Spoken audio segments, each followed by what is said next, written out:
फैसला हो जाएगा किसने अपनी मां का दूध पिया। कब हुई थी प्राइम मिनिस्टर नरेंद्र मोदी और गृह मंत्री।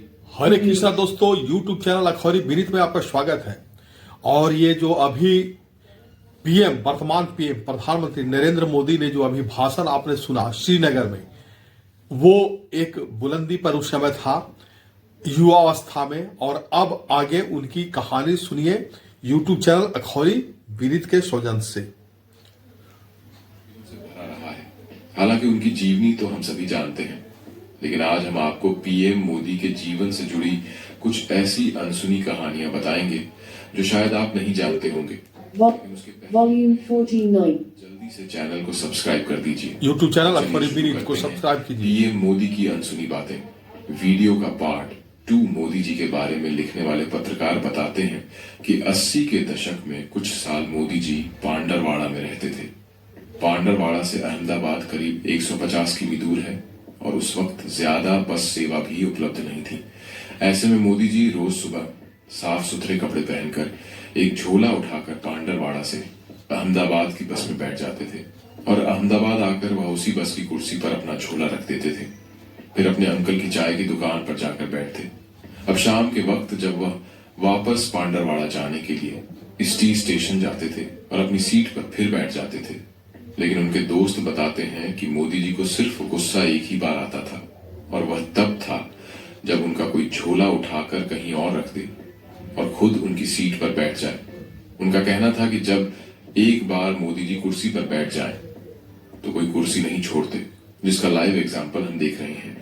अब राजनीति में प्रधानमंत्री नरेंद्र मोदी और केंद्रीय गृह मंत्री अमित शाह की जोड़ी को जयवरू की जड़ी माना जाता है। इन दोनों ने मिलकर आज भारत की राजनीति में एक नया चैप्टर डाल दिया है।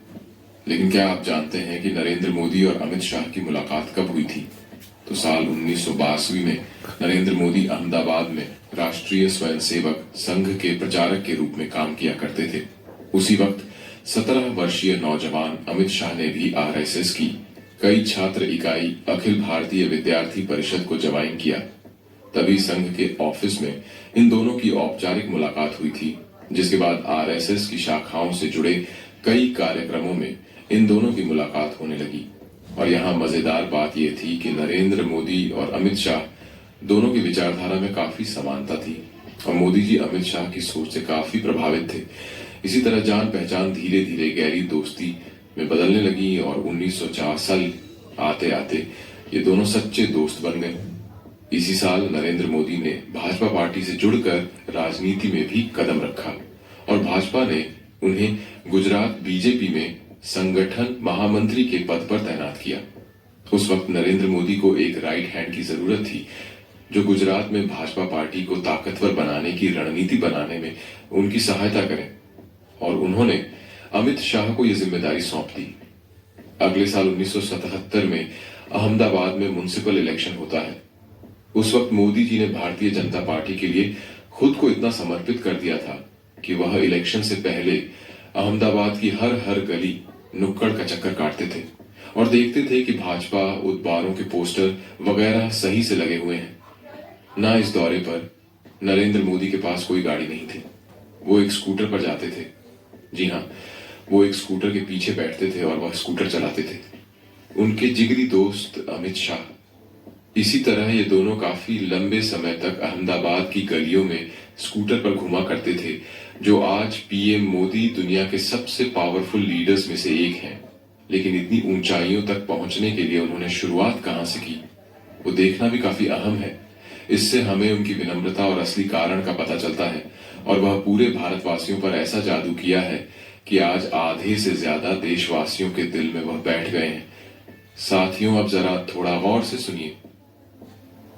90 के दशक में नरेंद्र मोदी और अमित शाह की जोड़ी का ही करिश्मा था कि उनके नेतृत्व में 1982 में हुए गुजरात के विधानसभा चुनाव में भाजपा को पहली बार जीत मिली। हालांकि तब भाजपा ने पार्टी के वरिष्ठ नेता केशुभाई पटेल को गुजरात का मुख्यमंत्री बनाया था। भारत के वरिष्ठ पत्रकार राजदीप सरदेसाई उस वक्त का एक इंसिडेंट बताते हैं।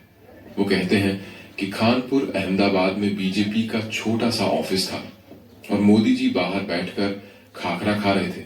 बीजेपी के बाकी बड़े नेता जैसे कि शंकर सिंह बघेला, केशुभाई पटेल और सुरेश मेहता अंदर की तरफ बैठे थे। तभी मोदी जी के साथ बाहर कुर्सी पर बैठकर उन्हें मैं कहता हूं कि नरेंद्र भाई आप यहां क्यों बैठे हैं, अंदर जाइए ना।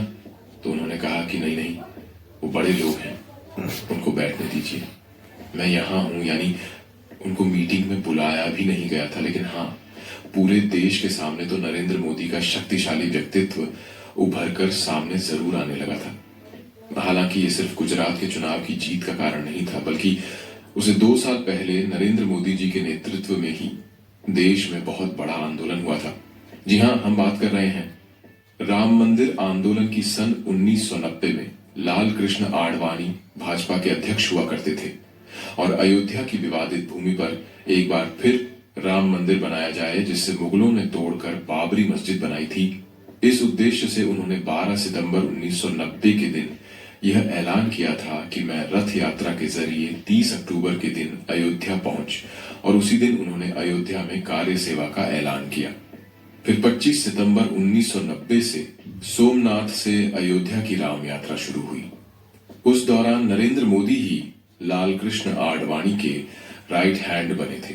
पूरे रथ यात्रा आंदोलन की कमान उन्होंने ही संभाली थी और 63 वर्षीय आडवाणी जी को कोई परेशानी ना हो, उसका ध्यान रखते हुए वह खुद भी उनके साथ सोमनाथ से अयोध्या के सफर पर निकले थे।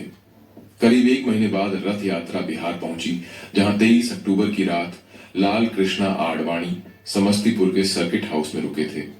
तभी बिहार के लालू प्रसाद यादव की सरकार ने यह तय किया कि वह आडवाणी जी को अयोध्या नहीं पहुंचने देंगे और रात के करीब 1:30 बजे आडवाणी जी को गिरफ्तार करने के लिए बिहार पुलिस सर्किट हाउस पहुंची। और उस वक्त की फुटेज में आप देख सकते हैं कि मोदी जी लाल कृष्णा आडवाणी के बिल्कुल बगल में उनकी ढाल बनकर खड़े हैं। दोस्तों, आप सभी जानते हो कि पीएम मोदी के नेतृत्व में ही 5 अगस्त 2019 को ऐतिहासिक फैसला आया था, जब जम्मू कश्मीर से आर्टिकल 377 हटाया गया था। लेकिन क्या आप जानते हैं कि यह नियम क्या था और क्यों जम्मू कश्मीर की जनता इससे परेशान हो चुकी थी? आइए जानते हैं। दरअसल 17 अक्टूबर 1939 के दिन भारत के संविधान में आर्टिकल 370 को शामिल किया गया था, जो जम्मू कश्मीर को भारत के संविधान से अलग रखता था। इसके तहत राज्य सरकार को अधिकार था कि वह अपना संविधान स्वयं तैयार करे। अगर संसद को राज्य में कोई कानून बनाना हो तो इसके लिए यहाँ की सरकार की मंजूरी लेनी होती थी। वहीं पहले जम्मू कश्मीर का राष्ट्रीय ध्वज भी अलग था, और यहाँ के लोगों के राष्ट्रीय ध्वज का सम्मान करना भी अनिवार्य नहीं था। साथ ही अन्य राज्यों के नागरिक जम्मू कश्मीर की संपत्ति नहीं खरीद पाते थे, इसीलिए राज्य की प्रगति में भी अड़चन आती थी। और आपको बता दें कि प्रधानमंत्री नरेंद्र मोदी ने जम्मू कश्मीर में आर्टिकल 370 हटाने का सपना तब देखा था जब केंद्र में बीजेपी की सरकार तक नहीं थी। हम बात कर रहे हैं साल 1978 की। यकीन नहीं हो रहा हो तो उन्हीं की जुबानी सुनिए। हिंदुस्तान की जनता ने हमको जितनी मात्रा में वोट दिए उतनी मात्रा में ही हम गुड डिलीवर कर सकते हैं।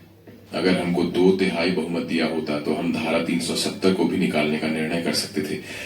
फिर अप्रैल 2014 में प्राइम मिनिस्टर बनने से पहले भी उन्होंने इस मुद्दे पर बात की थी। आप भी सुने, अगर कश्मीर को आगे बढ़ाना है और जो अच्छी चीज है अगर उसका लाभ कश्मीर को नहीं मिलता है और कश्मीर हमारा पीछे रह जाएगा तो देश का भला होगा क्या? तो जैसे अन्य राज्य प्रगति करते हैं वैसे कश्मीर की होनी चाहिए कि नहीं होनी चाहिए। वो मानते थे कि जब तक आर्टिकल 370 लगा रहेगा। Mute. ये YouTube चैनल अखौरी विनीत के सौजन से आप देख रहे थे।